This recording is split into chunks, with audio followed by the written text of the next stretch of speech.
Hi, Caregiver. I'm so glad you're back. This part of the interview with Charlotte was amazing. It was talking all about her experiences working on the professional side of caregiving. So please enjoy this interview as we dive in to the professional side of caregiving. By the way, this interview is a little bit long because it was so well put together and so interesting that I didn't want to break it up. I wanted you to get the whole experience. So please enjoy. Think Sarah is a community and a support network for people who care for others, whether they are loved ones, clients, or residents. Welcome to Think Sarah's Meet in the Middle. So I want to welcome you all back. Again, this is Charlie Plotsky, and we are so excited to have you here with us. And we are going to be discussing now your professional side of life.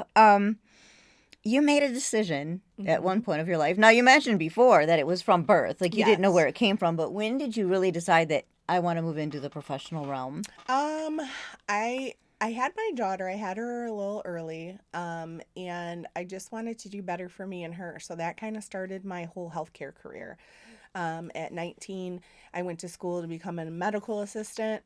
And then from there, I just kind of continued on the stepping stone to go up. And so now I've made it from medical assistant, direct care worker, home health aide, certified nursing assistant, patient care tech to now LPN. And then the next step is RN. So I'm still on my mission. I'm still supporting that mission. I feel like I'm never done. So yes. Schooling is good, keeps the brain young, you know? Yes. So you kind of answered me, but did you receive any certifications during? Yes. I'm licensed by the state of Michigan and actually Ohio to practice as an LPN. I did apply for my Ohio license as well because I had lived down there for a little while. And unfortunately, Michigan isn't a compact state yet. So I had to apply for my whole license down there. And then the rest of those were certifications. Medical assistant, I got diplomas from the schools that I went to and got a certification for each of those. What did that give you? So the medical assistant, what kind of career path could you go with that? So more so medical assistant, they work in a lot of like clinics, doctors' offices, things like that. They'll take your vitals, do any maybe any vaccine administrations, things like that there. Usually do your intake when you come in to kind of see what you're there for before they hand it over to the doctor. From there, I did direct care work where I worked in a group home setting actually with developmentally disabled adults. And we did a lot of activities of daily living. I would help them with different, some of them would go to like a workshop and work for the day. We'd help them with that. And then from there, I went back to school again for nursing assistant and patient care tech. So that can go two different ways. Nursing assistant, a lot of that you can do like home care settings where you just kind of go and help with bathing, some activities of daily living. As a patient care tech, though, I worked in the hospital setting. The only difference in the hospital setting from a patient care tech, maybe in a clinic, is that we didn't draw blood only because they had lab in the hospital. But that was one of the skills on top. So basically, you have all your nursing assistant skills, but then you can do like the drawing of the blood and EKGs and things like that. So that's a step above a certified nursing assistant or a CNA. Yes. And now with the CNA, when you're going into people's homes, you're helping with shaving and brushing teeth and doing hair, bathing, dressing. Yes, reminders. Just make sure that they're taking at that point, not you being licensed. You can't touch them, but they can touch the medication. They can touch them. You just remind them, like, "Hey, did you take your meds today?" Yep. And then of course, communicating with the nurses or the therapists and the doctors on the case if you see any changes, because as a nursing assistant, you're going to see the skin helping bathe. So if there's something that comes up, your chances are you're going to be the first one to see it. Any changes in mental status, things like that. So you work really closely with the different disciplines on the team for that person. And then the next step up was the patient care tech, which was I was in the hospital. So it's kind of like almost like a nursing assistant, assistant in the hospital. But what was really cool with that is I actually got to work in intensive care and step down. Oh. So I got to see so many things doing that. Intubations and Yes, tube feeding and all of for that. sure. There were so many different things that I got to see doing that. And then what did I do from there? There's so many. And then after that, I actually went to school for licensed practical nurse, which is where I'm at now. And now what did the schooling look like for LPN? So for that, I went to a 1-year accelerated program. So I went to school every day for that. Oh, wow. And so we would have 2 to 3 classes plus clinical and lab during those 5 days. Wow. So it was a lot. I remember you in that time. Yeah, I mean, that was crazy. It was. I told my family, I said, I'll see you in about a year. I'll see you on the other side. Because that was it. It was literally go to school for 6-7 hours a day and then study the rest of the day for me. Wow. So when the schooling was done, that's it, you're licensed? Or is there another step? No, I had to actually sit and take my NCLEX. Okay, and that's a test? Yes. Or like a licensing test? It's the National License Registry Test for nurses. Okay. And it's not a regular test where you get them right or wrong. They kind of score you based on if you're getting them right, they get harder. If you're getting them wrong, they get a little easier. And then next thing you know, the test just shuts off and you don't know if you So you could have 150 passed. questions and they could stop you at 73 Right, and you're like, was I doing that bad or that good? Exactly. Yes. And that's kind of how it was because mine stopped at 85 and I left there in tears. Oh no.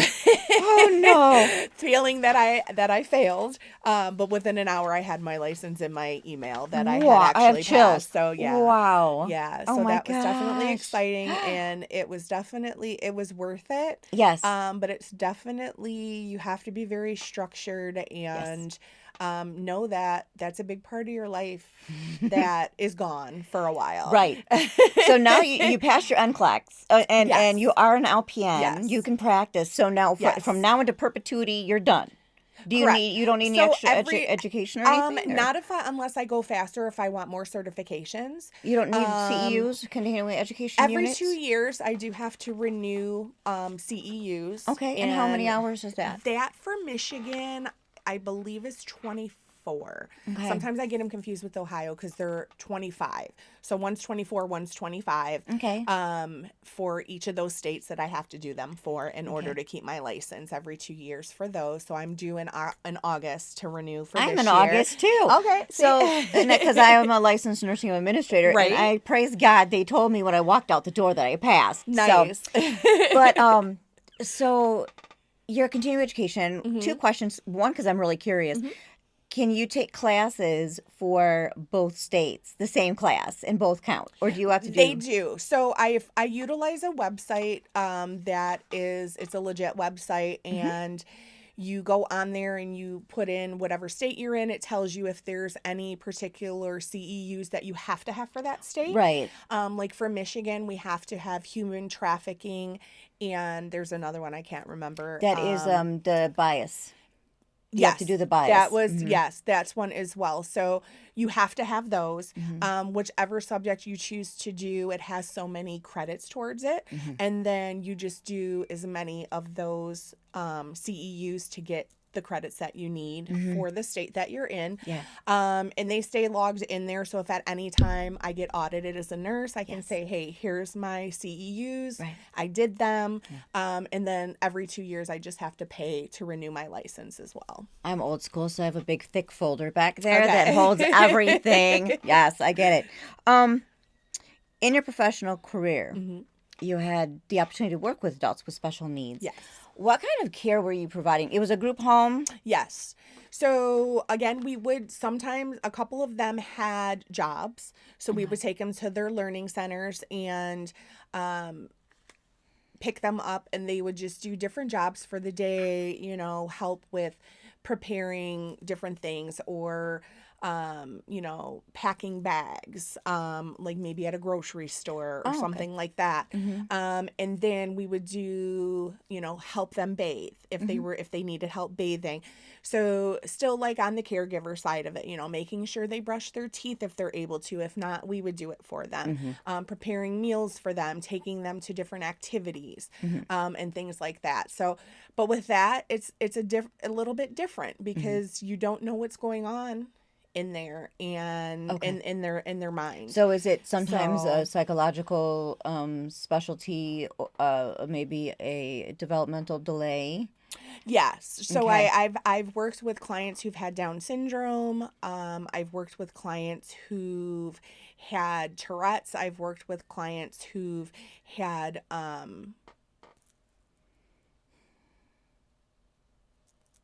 I can't think of the name of it. Down, Um, okay. just different developmental Yes. delays. So they Autism? need. I actually have Okay. some high functioning, mostly high functioning, like Mm-hmm. Asperger's. But you just kind of, and they're not able to really express themselves all the time. So it's hard to like, So it's hard to figure out what's wrong, yeah. what's going through their head. I've had clients act out and tear the bed apart Yeah. or want to hit the wall, and you just have to try to find a way to calm them down to figure out what's bothering them. And then two, by having a developmental delay, sometimes they have to get used to you. Yeah. You're a new person. That's a change that some of us, Mm-hmm. I know as an adult, I don't like change. I don't take change very No. well. No. Except when you're moving rooms around. And right. And so, and I know what's going on. I know the people around me. So Yes. to not be able to express yourself, that's a big thing. Right. So you just kind of find ways to work around that, Mm-hmm. so that they're safe and they know, I still see you, I still hear you, you're still valued. What an amazing way to kind of see people from all aspects, and finding out how can I meet this person where they're at. Yes. So, what is private duty? So I've done where I'll go to a family will hire us through a company. Mm-hmm. And then I've done where I'll go for a shift, maybe 8, 10, 12 hours, sometimes overnight. Mm-hmm. And you're just kind of there to help with bathing, help with dinner, make sure that while they're asleep that they're safe. You may do some light housekeeping, Mm-hmm. and different things like that. Okay. Yeah. Okay. That's wonderful. You moved into the field of long-term care, into nursing homes. Yes. What, and that was after you got your LPN. Correct. So, what attracted you to that form of care? Well, I obviously needed the experience becoming a nurse, and right now for LPNs, sometimes there's a stigma on us that we're not real nurses, so we only belong in nursing homes, or that we don't have those proper skills. But I went I to highly the disagree. same schooling, Yeah. Yeah. same testing, maybe not as many questions. Right. So not to downplay, from our ends or higher, but sometimes we're looked down on. And being in the nursing home, I think I went that route just because of the experience it gave me. Yeah. You see a little bit of everything in the nursing home. It's not like maybe back in the day where you had, your independent clients who were there for therapy, and then you had your long term, and then you had, maybe like a psych unit. Now everything's kind of mixed together, Yeah. so you get a little bit of everything. Yeah. So We're I all think here it for the was party. right. So I think it was just more so like the experience aspect of Right. it. Right. They kind of had to, because for a while they were separating, Medicaid wing, Medicare wing. Right. And you really can't do that because there was a difference in care sometimes. So put yourself back to the first day, walking in. Now, every nursing home typically does their own training of their staff. Yes. But you're really not on the floor. You're in a basement room learning. And then you shadow someone. But the first day you walked in as an employee into a nursing Yes. home, what was your initial impression? do I really want to be a nurse? Because I was scared out of my wits' end. Yeah. It's overwhelming. And it is very overwhelming that you have this responsibility now. These people's lives are in your hands. Yeah. And if you don't do something correctly, they could potentially die. Yeah. So that's yeah. definitely a burden that I carry with me when I'm in the nursing home or the hospital setting. Because again, no matter, I could do everything right, sometimes things happen. Right. You're human. But that's definitely a burden that I carried the whole time, making sure, can I do this? Yeah. Because the training you get in nursing school is very different than when you get hands-on, when you're when you're thrown in there and you have to actually do it. Right. So I would say definitely, I love nursing. Nursing's a great profession. But you have to want to do it. It's not something, please don't go to school because you think you're going to make great money. There's so much more with it that you make money for a reason. Right. So, yes. you got to understand that. So, it must have been quite the culture shock to go from caring for a loved one, and you do have to do some charting, you have to do blood pressures and things and have that for the doctor, but to go from that intimate, quiet setting to now right person, right location, right food, right documentation, Correct. Make sure you chart. Yes. And it's that you've got this hurdle to climb before you can even get to the person. Right. How did that feel? Like, it can be overwhelming, again, because you have to make sure that you're aware at all times that there's no changes in condition of a client, because of a resident, of a patient, because it can happen so fast. Especially when you have certain medications and they're on, blood thinners, or they're diabetic, certain medications that they're on that you have to be extra cautious with, because if you give one and their pressure's already low, now, they've bottomed out and you're sending them to the hospital. So it's a lot of pressure to make sure that, everybody is safe and sound and cared for properly when you're a nurse. So it can be overwhelming, but on the back end of that, it's definitely a rewarding career. Like, I absolutely love it. Like, even on my worst days, I wouldn't change it. Right. I mean, and that's when you're in the right field. What does a day kind of, briefly kind of look like for you as a nurse? I mean, you and I have talked at great length about what you do and what your focus was, which obviously were the people. But what is... So usually working in the nursing home, that's majority of my nursing background. I did a little bit of time in the hospital, and now I'm in a whole different aspect of nursing. But in the nursing home, my day, I'd come in early. I worked a night shift, so I'd come in early, kind of look through my hall, my charts, to see who I had, if there was anything new. Because I would always like to kind of write my own notes before I actually got report from the offgoing nurse. I'd come in, I would do my rounds, I would check any lines and tubes that somebody might have, whether it's a feeding tube, a IV, a catheter, anything. If it's plugged into something on the person, I'm checking it. We used to say in ICU, there's a plug, or to plug every hole, there's something, because there really is.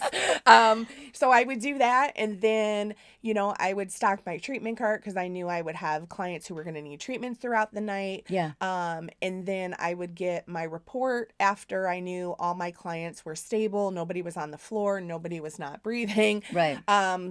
Because unfortunately I have walked into situations like that. Oh. So I would make sure everything was all set, and then I'd count with my med cart with the offgoing nurse, get my report, and then start my night doing my vitals, my blood sugars, my meds, anywhere between 25 to 45 people. Wow, that's a lot. Yes. So luckily there weren't too many days on that latter end with that, quite a few. But there have been days where, you have, 30, 35, 40, 45 residents to take care of. And in itself is mentally draining, but also now you're definitely on a lot higher alert because now you have more people that you have to make sure you're safe for. So yeah, it's Wow. yeah. So a lot of people in the nursing home industry know that the nursing home industry in the United States is the second most regulated industry in the United States, second only to nuclear power. You're walking into that too. So Yes. you're home taking care of Right. mom or aunt, uncle, grandma. And now you're here and you have these volumes of parameters to work within. Yes. And the state comes in and walks through the facility. Did you find it comforting almost to work in that kind of a setting, or did you find it difficult to work in that kind of a setting? In the nursing home setting, it was comforting to me. I like, in nursing, things can change in the drop of a dime. And again, being somebody who's very a structured person, I have to find ways that work best for that. But I did like it because, I had my rapport with my client, my residents. They knew me. They knew the care I would give. Right. So they felt safe with me. And you knew that the state required certain They things too, so certain that kept thing- you right. like organized the way you like to be already. Exactly. Perfect. So, yeah. You're awesome. That's awesome. How do you feel your education, both through life experience and through going to school? My chair is so squeaky. It never squeaked before. So if you guys can hear, I apologize. But how do you feel that education, both through life experience and through your education, prepared you to work in long-term care? I think it does help a little bit because you'll see things in long-term care that you may have seen being a caregiver at home. So you can recognize things. You are able to find, what's going to work for that person. Again, everybody's different. So what worked for this person isn't going to work for that person. So you just try different things. But I find it comforting in the nursing home, even though we're always short-staffed. Yeah. And that means we need more nurses. More nurses. Hello. More regulations on what caregivers, nursing and CNAs, we need more better ratios in the state of Michigan. Yeah. But you need the bodies to fill those ratios. We do need the bodies to fill it. And I think we do have them. Okay. There's always nurses and nurse aides coming out of school. But I think just because there's such a stigma with nursing homes and being short-staffed, they're not really going that route. They're finding other routes, or we're going for higher education so we can be in different aspects, rather than just bedside. Yes. Right. Okay. So there was a point in time, and you touched on it earlier, where you made the decision to become a traveling nurse. Now that's fascinating to me. Yes. How the heck did you land on that? So, to be honest, I had moved to Ohio, and cost of living is a lot cheaper down there. Okay. So to be a staff nurse down there, I was pretty much making what I was making as a patient care tech. Wow. So it was, and again, you do need money to live and pay bills. So I decided, hey, I have some experience. Let me do travel, because I did also like the aspect of having more flexibility. At the time my son was younger. My daughter was, an older teenager, so she didn't need as much hands-on from me as my son did, being younger age. So I just liked the fact that I could pick the days I wanted to work and work it around my schedule. It did pay a little bit more. However, being an agency nurse is a great experience. But again, it's kind of like opening a can of worms. You never know what you're going to get. Yeah. Because sometimes they will give you the worst set when you go, because they feel like, well, you're getting paid a little bit more, so you're gonna deal with this, basically. Wow. And things like that. But again, you just adapt to your surroundings. So the only thing I probably didn't like about that was, unless I knew I was going somewhere consistently, I didn't get to build that close rapport with the residents. Because sometimes, if you go to a facility 3 times that week, you might be on a different unit each time. Not necessarily, they'll try to keep you on the same unit, but if there's regular staff scheduled, then priority. Yeah. So that was the only thing, because I really like to learn about my residents and get to know them. So, and you don't get that much time in that situation. No, you have to jump in running. Yes. So, you said you had to get your a whole nother license for the state of Ohio. Yeah. Wow, that's a lot. Yeah, it wasn't too bad of a process. Like, I had to apply for it and just submit a lot of documentation from Michigan that I'm already licensed. Yeah. So I didn't have to like resit and take an NCLEX or anything like that. I really just had to submit a bunch of paperwork and wait for the board to go through all my paperwork to do that. Yeah. And so it took about 5 months Holy crap. for the whole process. And mind you, it was like midst of COVID when it happened. Okay. So things were a little bit slower. Now I don't think it would necessarily take as much time. No. But Would you do it again? Would you travel nurse again? I think I wouldn't mind doing so. Yeah. I've really thought about doing maybe like going out of state now rather than more so in state. Right. Different things like that. Different Where it's contracts. warm in the winter and then Maybe come so, back. yes, maybe so. Yeah, especially now my kids are older, so you know, if they want to go, they can go. I'm not having to worry about a small child at home and things like that. So I have considered maybe in the future doing some traveling to other states possibly. Yeah. Yeah. So when you were at home and you're caring for someone and the time comes where they pass from this world to the next, I can imagine you have the support and the groundswell of love and support from family and friends surrounding you. How in a long-term care facility do you and your co-workers handle the passing of a resident? Same as if it was my family member. I'm giving them a bath before their family comes. I'm getting them presentable in their bed. So when their family comes to see them, they're not seeing possibly the worst version of how they were.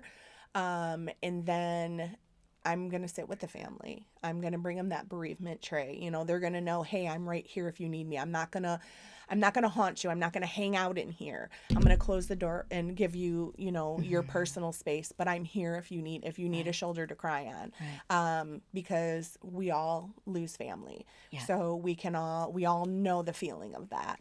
But I just try, you know, to give them their space, but let them know, hey, like, I have your back if you need me. Yeah. So when my grandmother passed in a nursing home, it was probably one of the most beautiful things. The medical examiner was in Detroit, kind of tied up with something else, so we were there with her for close to 4 hours. Yes. And the tray was lovely. I did not know that was a normal thing. Yes. I'm like, coffee, yes, please. And to sit there with her and to see her transition, her body transition, was wonderful. I stayed in the room when hospice came. Yes. And the loving way that she was treated was just wonderful. My parents left the room for that. But the staff would come in and they would grieve with us. Yes. Because they too fell in love with my grandmother. For sure. So do facilities, do you find, because you've worked in quite a few over the years, do the facilities have something established where they support their staff during the staff's bereavement? A couple of the facilities that I've worked at, they do have like an open door policy. Like if you need to come into our office and cry, scream, yell, do whatever, they have had that in a couple of the facilities for sure that I know of. Okay. Other ones I don't know because I've never experienced that maybe in those. So I can't say for sure if they had them. I would hope they would. Yeah. But I do know in a couple of them. Because I have worked with the hospice side as well. Yeah. So I did work in a couple of facilities where, you know, they had their own hospice wing. So they had their own family room. They had their own kitchen. They had their own safe space. They had their own, you know, prayer area for that. So, and private entrance and exit so that you're not seeing people paraded down the hallway. Yes, especially because that can be hard when, you know, you're seeing somebody being rolled out on a stretcher in a bag and you're older and you're seeing that like, oh my God, that could be me next. Right. you know? So, you know. Or like the nursing back home where the cat always entrances. sleeps with the person that's to go next, and you're like, don't Right. get scat. Exactly. So, and teasing, it's just because you have to have a dark sense Right. of humor. You do. You Sometimes you really definitely do to do. get through life. Really, you do. And do you really rely on your coworkers too to kind of talk it out too during those times? Yeah, again, I'm kind of more of a person that I do kind of stick to myself for when things are bothering me, which I wouldn't necessarily say is a good thing. But for me, I don't want to burden others, but I'm Right. okay if you want to talk to me. Right. That's just how Right. I am. Like, Yep. oh, you want to cry on my shoulder? Yep. Go ahead. Same thing. You Same here. know, is something wrong? Do you need this? Like, that's just me. Right. But for me to kind of be more of that open person with like my coworkers, Yeah. I am, but I kind of, You're professional about I'm it. a professional about it. Yeah. Yeah. But for me, I'd rather be the one, taking it all in. I think that's one thing for me too. Like, I'd rather just be that sponge and take everything from everybody so they didn't have to feel it or deal with it. But it's healing too. So- Because inside you're like, I'm not alone. I Yes. feel this too. Yes. And inside you're like, I'm healing this person by being there for them. So it's in turn healing you. For sure. Yeah. For sure. That's awesome. What was or is your least favorite part of working in long-term care? Not having enough staff. Yeah, that's a big one all across the board. Yes. We need across more the board. nurses. We Lots do. more nurses. We need better regulatory as far as ratios go. Because Yeah. right now, I believe for Michigan, and I could be wrong on this, but last time I checked, you could have a nurse in a CENA for at least 60 residents. Because Which is way too. that's yeah. 2 caregivers, 2 bodies. And that is totally unsafe. You should have 3 for that number of At, people. at 20 minimum, per. Yeah. I feel at least. Yeah, Yeah. I feel just for safety reasons.